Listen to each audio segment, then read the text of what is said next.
आपका स्वागत है हमारे वीडियो में। गुरुवार और शुक्रवार के दिन सूर्य ग्रहण लगेगा। सूर्य ग्रहण क्यों लगता है, सब जानकारी आपको हम इस वीडियो के माध्यम से बताएंगे। तो वीडियो को शुरू करते हैं। इस वर्ष गुरुवार और शुक्रवार अर्थात सप्ताह के 2 दिन शुक्ल पक्ष की पूर्णमासी को खंड चंद्र ग्रहण लग रहा है।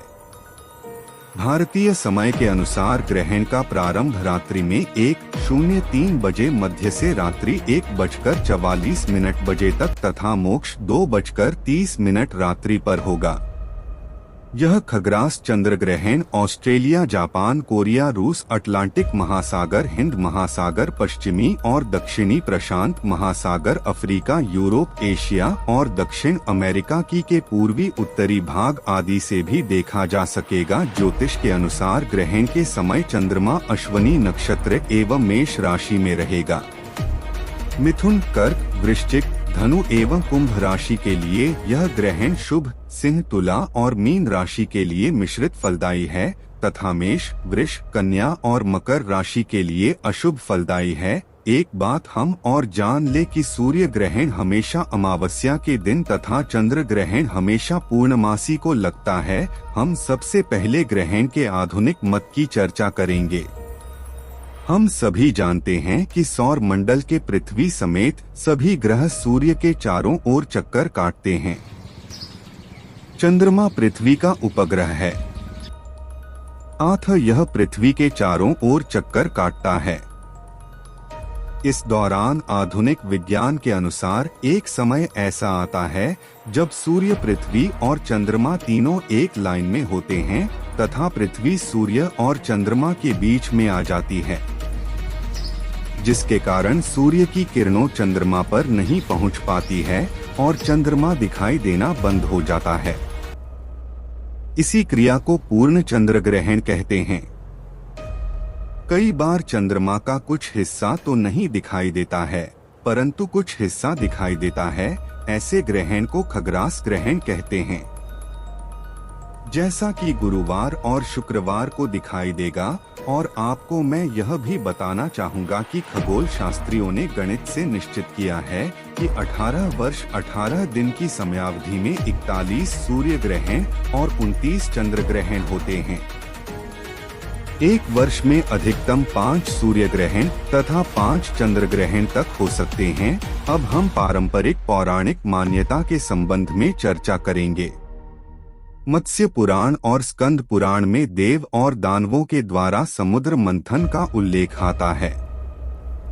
मत्स्य पुराण के 291 अध्याय के श्लोक क्रमांक 1 से 15 के बीच में देवता बनकर अमृत पी रहे राहु के सिर को काटे जाने का उल्लेख मिलता है। इस कथानुसार समुद्र मंथन के दौरान अंत में भगवान धन्वंतरी अपने कमंडल में अमृत लेकर प्रकट हुए और इस अमृत पान को लेकर देवों और दानवों के बीच विवाद हुआ। इसको सुलझाने के लिए भगवान विष्णु ने मोहिनी रूप धारण किया और भगवान विष्णु ने देवताओं और असुरों को अलग अलग लाइन में बिठा दिया। लेकिन राहु छल से देवताओं की लाइन में आकर बैठ गए और अमृत पान कर लिया। देवों की लाइन में बैठे चंद्रमा और सूर्य ने राहु को ऐसा करते हुए देख लिया। इस बात की जानकारी उन्होंने भगवान विष्णु को दी, जिसके बाद भगवान विष्णु ने अपने सुदर्शन चक्र से राहु का सर धड़ से अलग कर दिया।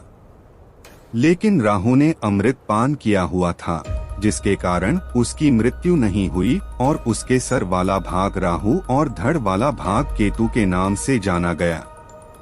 इसी कारण राहु और केतु सूर्य और चंद्रमा को अपना शत्रु मानते हैं और पूर्णिमा के दिन चंद्रमा को ग्रस लेते हैं। इसलिए चंद्र ग्रहण होता है। उपरोक्त बातें पुराणों में लिखी है परंतु कब लिखी गई है इसका पता नहीं है। संभवत यह पुराणों में मुगल काल में हुए बदलाव के दौरान लिखी गई हैं। आधुनिक विज्ञान के अनुसार हम जानते हैं कि यह सब कपोल कल्पना है। मुस्लिम धर्म ग्रंथों में भी ग्रहण का उल्लेख मिलता है। हदीस में कहा गया है कि जब भी सूरज और चांद ग्रहण लगे तो घर में रहो, नमाज पढ़ो और दुआ करते रहो। यह भी कहा गया है कि यह ग्रहण खुदा द्वारा अपनी ताकत बताए जाने के लिए किया जाता है। ऐसा बुखारी साहब ने अपने हदीस के खंड 2 में तथा पैरा 1240 में लिखा है। ईसाई धर्म में चंद्र ग्रहण को ईश्वर के गुस्से का प्रतीक बताया है। हिंदू धर्म के मूल ग्रंथ वेद में भी ग्रहण के बारे में उल्लेख है। वैदिक काल के ऋषि अत्रि ग्रहण विज्ञान के पहले शोधकर्ता ऋषि थे। ऋषि अत्रि ने ही सर्वप्रथम ग्रहण के बारे में वेदों में अपनी ऋचाएं लिखी हैं। ऋग्वेद के 5वें मंडल के 40वें सूक्त में बताया गया है, ऋषि अत्रि ने देवताओं को ग्रहण से मुक्ति दिलाई, अर्थात उन्होंने देवताओं को ग्रहण से मुक्ति के समय को गणना कर बताया। ऋग्वेद, यजुर्वेद और सामवेद में राहु और केतु का उल्लेख नहीं है, लेकिन अथर्ववेद में केतु का उल्लेख मिलता है। केतु का स्वरूप पुच्छल तारे से मिलता जुलता है। महाभारत की जयद्रथ वध कथा में सूर्य ग्रहण का उल्लेख मिलता है। यह चंद्र ग्रहण मेष राशि पर लग रहा है। अतः सबसे ज्यादा असर मेष राशि पर ही होगा। चंद्र ग्रहण के दौरान गर्भवती महिलाओं को घर से निकलना वर्जित है। इसका कारण संभवत यह है कि उस समय निकलने वाली किरणें बच्चे के ऊपर खराब असर डाल सकती हैं। चंद्र ग्रहण का असर पशु पक्षियों पर भी पड़ता है और वे इस समय अजीब अजीब व्यवहार करते हैं। जैसे ग्रहण के दौरान मकड़ियां अपने जाले को तोड़ना प्रारंभ कर देती है तथा ग्रहण समाप्त होते ही फिर से बनाना प्रारंभ कर देती है। पक्षी अचानक अपने घोंसले की तरफ लौटने लगते हैं। अंत में मैं कहना चाहूँगा कि चंद्र ग्रहण एवं सूर्य ग्रहण एक खगोलीय घटना है और उससे निकलने वाले रश्मियों का असर मानव एवं पशु पक्षी पर पड़ता है, परंतु इतना नहीं होता है कि उससे हमको डरना चाहिए। हाँ, आवश्यक सावधानियां लेना चाहिए।